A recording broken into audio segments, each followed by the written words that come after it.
di sini bagian pertama akan menjelaskan tentang predator. Nah, apa sih itu predator?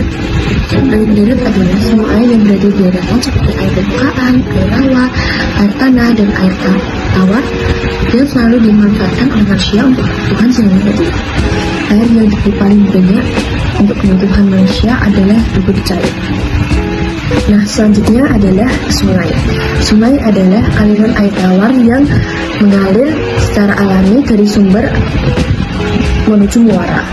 Contohnya adalah air laut, air sungai, danau.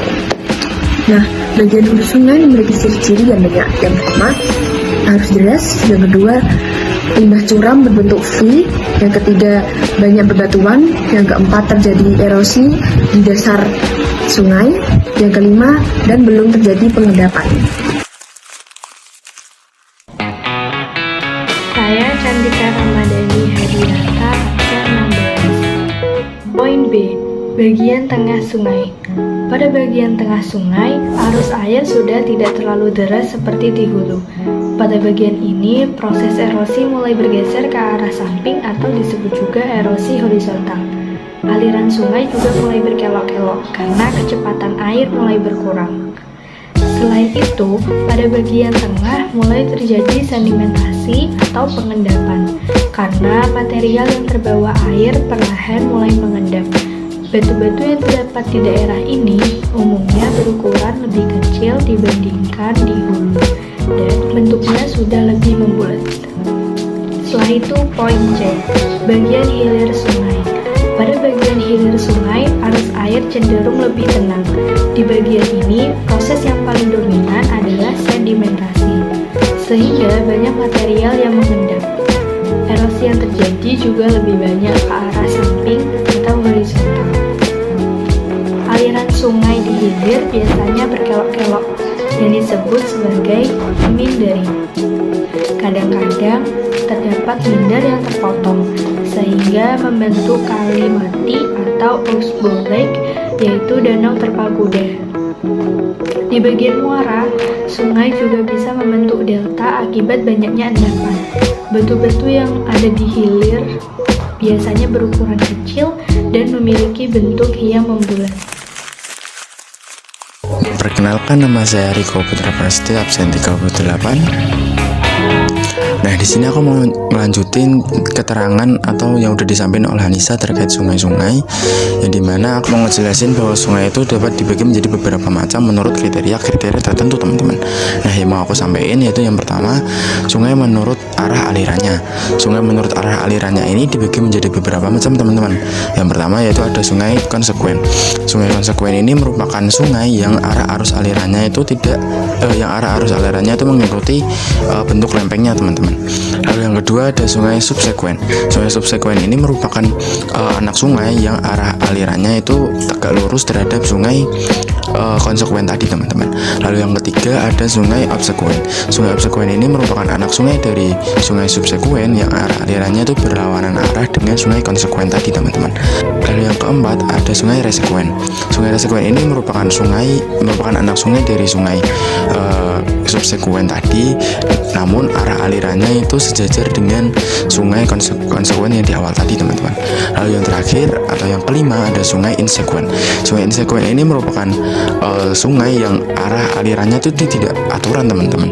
Tidak aturan dalam artian ini tuh tidak mengikuti bentuk lempengnya, tidak terpengaruhi oleh struktur batuan dan bentuk lempeng yang dilaluinya. Seperti itu.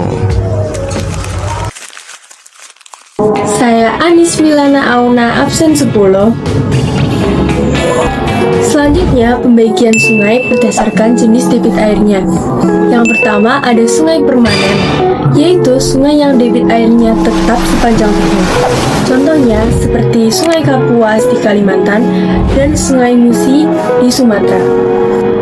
Yang kedua, sungai periodik atau sungai musiman, yaitu sungai yang debit airnya melimpah apabila musim penghujan dan debit airnya sedikit apabila musim kemarau. Contohnya adalah Sungai Bengawan Solo.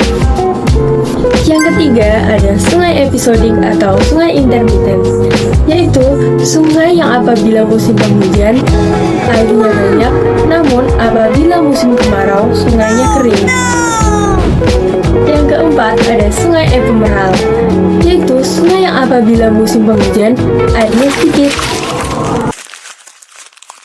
Nama saya Abdullah bin Yusuf, kelas 26 absen 1. Di sini saya akan melanjutkan materi yang sudah dijelaskan oleh Auna. Mohon teman-teman untuk menyimak lanjutan materi dari saya. B. Berdasarkan pola alirannya. 1. Pola aliran dendritik. Pola aliran dendritik adalah pola aliran sungai konsekuen dan anak-anak sungainya membentuk mirip cabang atau akar-akar pohon. Terbentuk pada daerah dengan kemiringan struktur batuan yang hampir horizontal. 2. Pola aliran trelis. Pola aliran trelis terbentuk di area bidang lapisan yang tersingkap, panjang, dan sejajar. Pola ini terbentuk persegi dan anak-anak sungainya hampir membentuk. 3. Pola aliran rektangular. Pola ini terbentuk karena adanya patahan pada permukaan suatu area. Pola ini sangat dipengaruhi oleh keberadaan struktur batuan sehingga terkadang tidak ada jaringan antar sungai. 4. Pola aliran paralel. Pola aliran sungai yang arah alirannya hampir sejajar dengan sungai induk. Umumnya terbentuk di wilayah pesisir yang sempit dan lereng perbukitan yang panjang. Nama saya Terus 37 kelas 26. Saya akan menjelaskan 4 pola aliran. Pertama ada pola aliran radial sentripetal. Nah, pola ini terdapat pada sungai-sungai yang berlawanan bertemu pada satu cekungan. Contohnya laut Pedalangan. Terus ada pola aliran radial sentrifugal. Nah, pola ini ditemukan di topografi, contohnya sebagai kubah dan kerucut vulkanik. Terus ada pola anular. Pola anular melingkar menunjukkan konsentrasi sungai yang terdapat di dataran tinggi. Terus yang terakhir ada pola Pinate. Pola pengaliran anak sungai yang bermenara ke sungai itu membentuk sudut pancing. Yang dari saya, wassalamualaikum warahmatullahi wabarakatuh.